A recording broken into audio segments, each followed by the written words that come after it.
Hello everyone, Fixer here, and I have a quick review of the second week in A Tale in the Desert, Tale 8. This video will cover everything from midday Friday, March 9th until midday March 16th.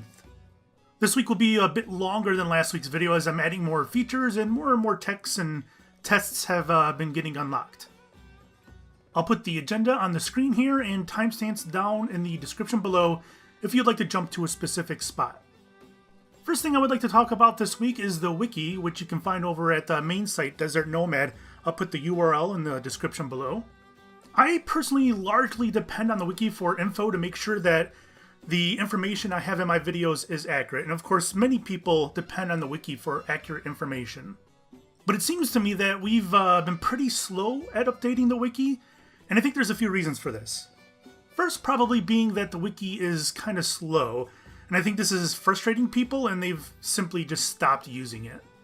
And second being that there may be some sort of secrecy going on between factions for new sensitive things like the pepper and onion seeds. So I would just like to remind everyone that we do have a wiki and please participate as much as you can to help keep it updated. And specifically, I think it's important to keep the What's New in Tale 8 page updated. Again, link will be in the description below. When returning from an older tale, this is the very first question that people ask, and keeping this updated would be a lot more welcoming, and being welcoming and retaining people in Egypt is pretty much this game's #1 issue. So I hope that we can work together to keep that wiki updated as much as possible.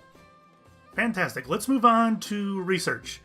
And you can see I'm making a small change to how I present this information. I'll be playing with this for a while to find what's best and easiest way to present it.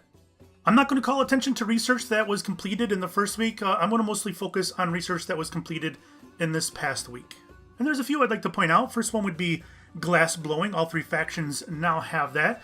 It brings us glacier benches where we can make glass rods and sheets. This is one of the advancements that gets us closer to beetle breeding, though we still need advanced glass blowing, basic chemistry, and entomology in order to get to the beetle breeding. All three factions now have basic charcoal production. This allows us to build hearths where we can convert wood into charcoal. And charcoal is a pretty valuable material that will be needed to run things like forges and furnaces and the glazier benches. Hyksos and Kush now have chariot repair. Learning chariot repair will give you one and only one vote on repairing chariot routes. I'm going to talk a little bit more about this later. All three factions have unlocked mining, and you've been seeing mines pop up all over Egypt. Mines are a mini-game that can pull up various ores and gems and also coal, and this opens up a whole new tech tree for metals. Don't forget to get dowsing if you would like to search for these ore veins. And that leads us into metallurgy, which Hyksos and Kush have completed. Metallurgy lets us build furnaces that will help us turn ore into more refined metal. And refined metal is used in all sorts of things like research and buildings in the future. And of course, when I'm talking about stuff that's going to be happening in the future, keep in mind that I'm going off what we know mostly from previous tales. It is possible that being in Tale 8, some minor changes can happen. Kush have unlocked casting, which allows you to build a casting box.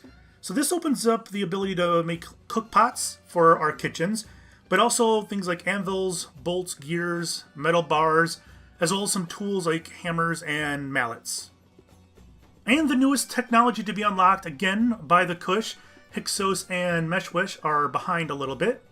Blacksmithing will allow us to build forges, and that will bring us nail molds, and thus nails, which are required to upgrade the awful starter loom and the flax comb.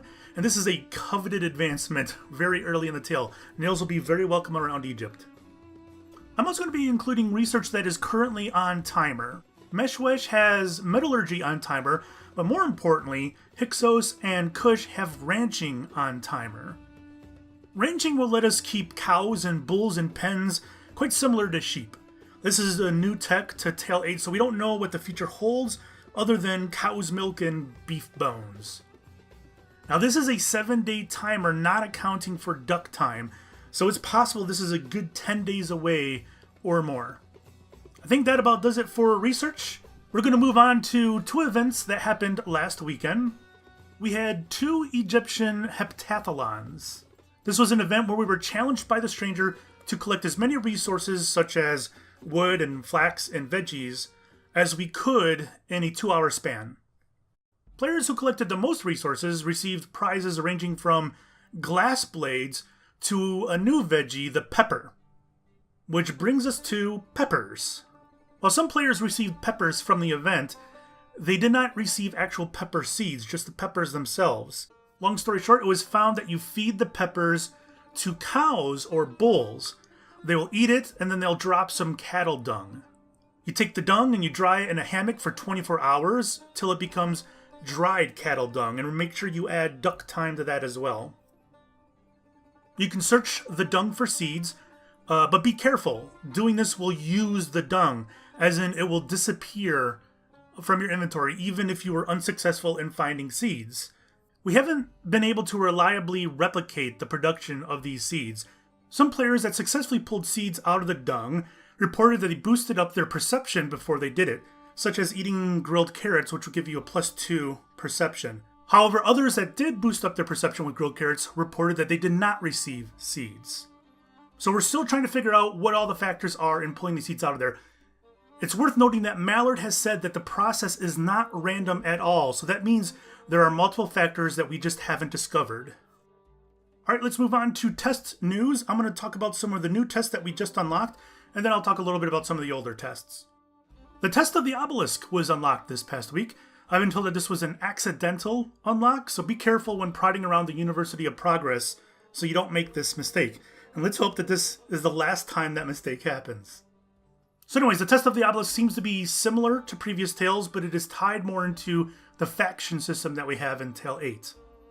Note that you can only build in a faction-controlled region, and it cannot be in one of the 3 home regions. It requires you to build the largest obelisk your faction has ever seen, and you need to hold that for 2 days and 8 hours for the current obelisk type, which is the Desert Obelisk. Now, take note that this applies to the largest obelisk your faction has ever seen, not built. When regions switch on Sunday, you very well may see a new, larger obelisk in your region.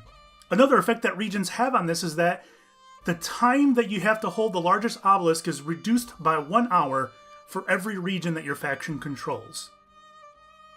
And lastly, build queues have started up in the factions. The test of the Obelisk is often a source of conflict early in Tales. I expect queues to have more issues, probably, than previous Tales, especially after like the Sunday region changes. So make sure you plan to build a larger obelisk than you originally intended to. The test of the Acrobat was unlocked and massive acro blobs popped up around Egypt. Hopefully, once Chariots become more common, we can start moving these over to proper acro fields.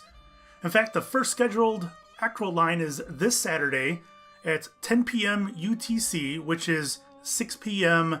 US Eastern Time. It'll be located at the Chariots acro field, which is in Bernanke. I'll put maps up on the screen so you guys know how to get there, and of course coordinates. The chariot stop near the acro field does not have any repaired routes, so expect to walk back home.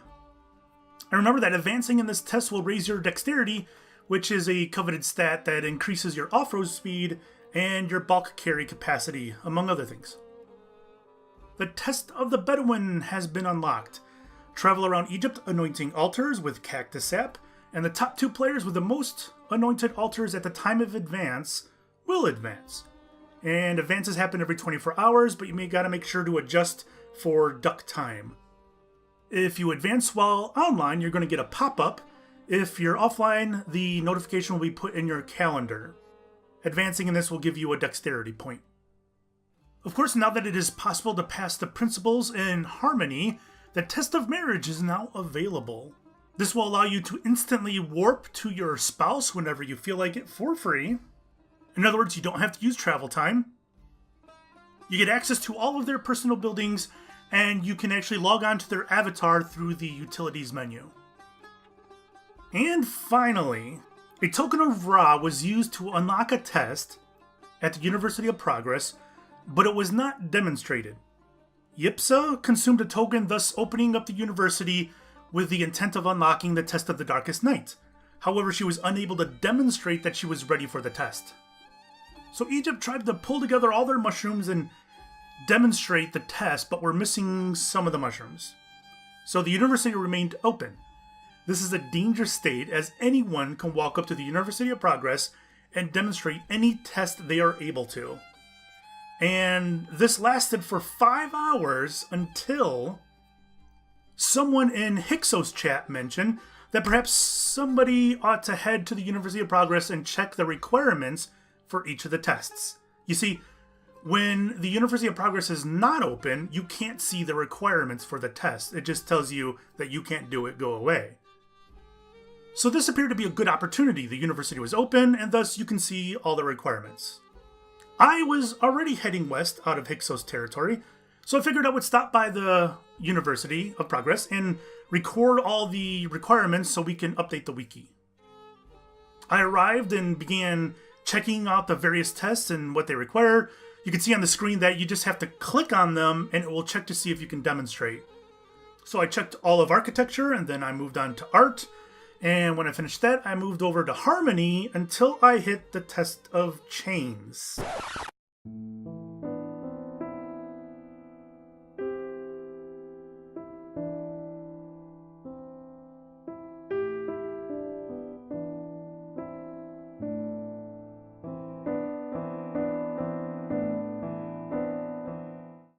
So the test of chains didn't ask for any demonstration. It just unlocked immediately and reported it to system chat. Now, I haven't done the test of chains in years, but I recall what it was, and I remember it being a bad test. So I was pretty horrified when this happened. So the lesson learned from this: not only is there not a confirmation pop-up when you select the test, there may be some out there that do not need to be demonstrated in the usual way.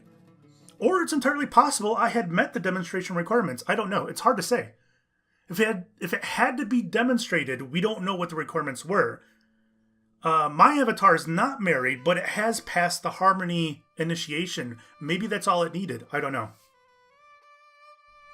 So now we are stuck with the test of chains, thanks to yours truly. I have not gone and picked up the test myself, but if it's like previous tales, it involves gambling on which couples you think are going to last. So long story short, my apologies. So let's move on to some test news from some of the older tests. Let's start with the test of the safari. There have been a couple ibis sightings in Arabia. I was able to get my hand on a couple of them, as well as capture some footage in case you guys have never seen an ibis before, or at least Egypt's version of what an ibis is. So they're pink and they're pretty and they're animated. Now you know what an ibis looks like. The elder elections have continued. Kush have elected a second elder, Cassia. Due to their size, their election ended a little bit earlier than the other two factions. The other two factions are still voting. In fact, Hyksos is in the final round, and their finalists are Augur and Tem. Now, mind you, the final round is a faction-wide election, not just those two guys.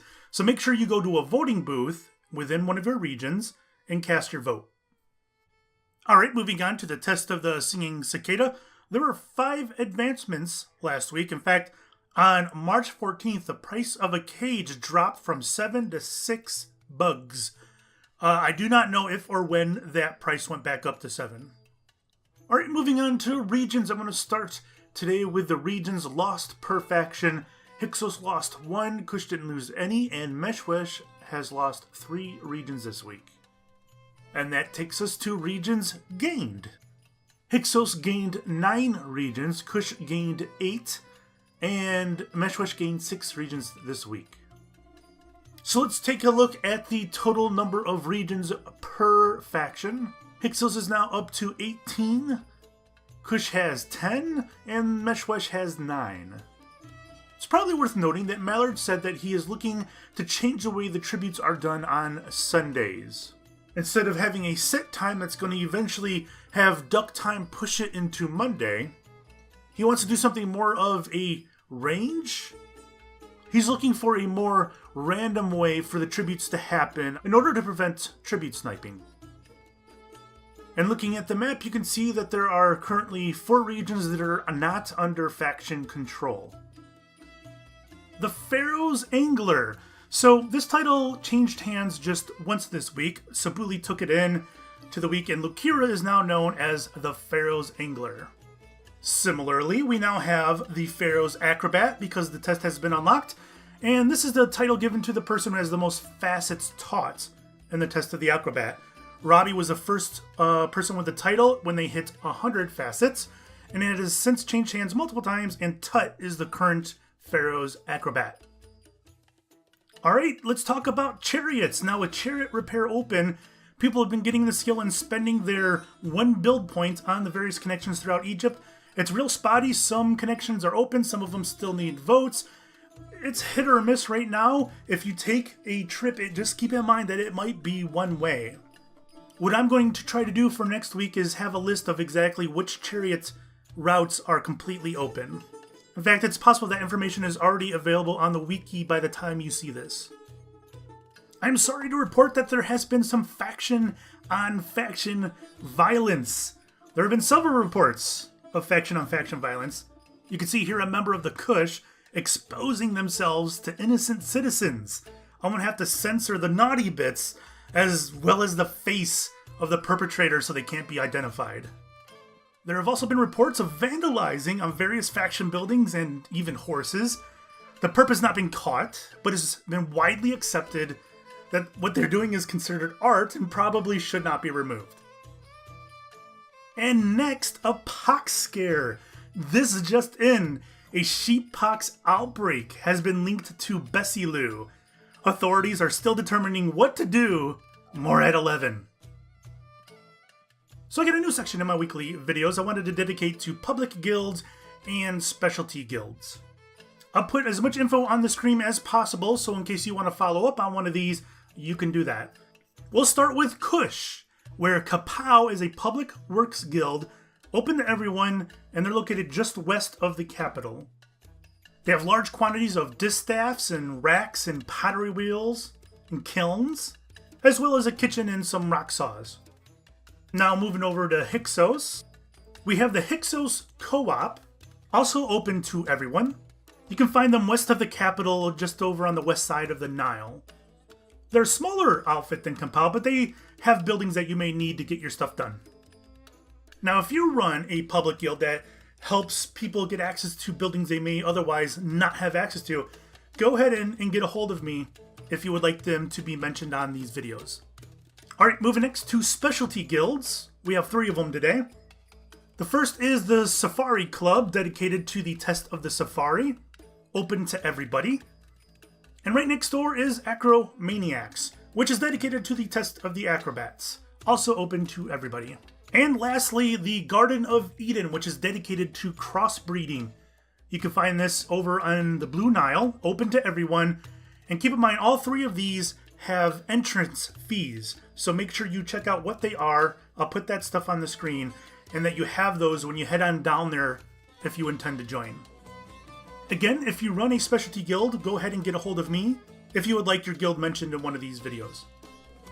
I'm going to dedicate a little bit of time to new skins that are in the Desert Nomad store. Let me know if this is something you guys want me to keep doing or if you want it to bugger off. This week, Mallard added a sheep pen alternative skin to the store for 25 perk points. There will be a link to the store in the description below right at this timestamp. And that's it for this week. I know it was a longer video, but more things have gotten unlocked. We have more tests, we have more research, we have a lot more things to talk about. Next week's will probably be a little bit longer as well. But let me know if there's some sections that you feel could be improved, if there's something in here that you think is completely not needed or could be added. Feel free to let me know. I want to thank you guys for your time, and we'll see you in Egypt. Bye-bye.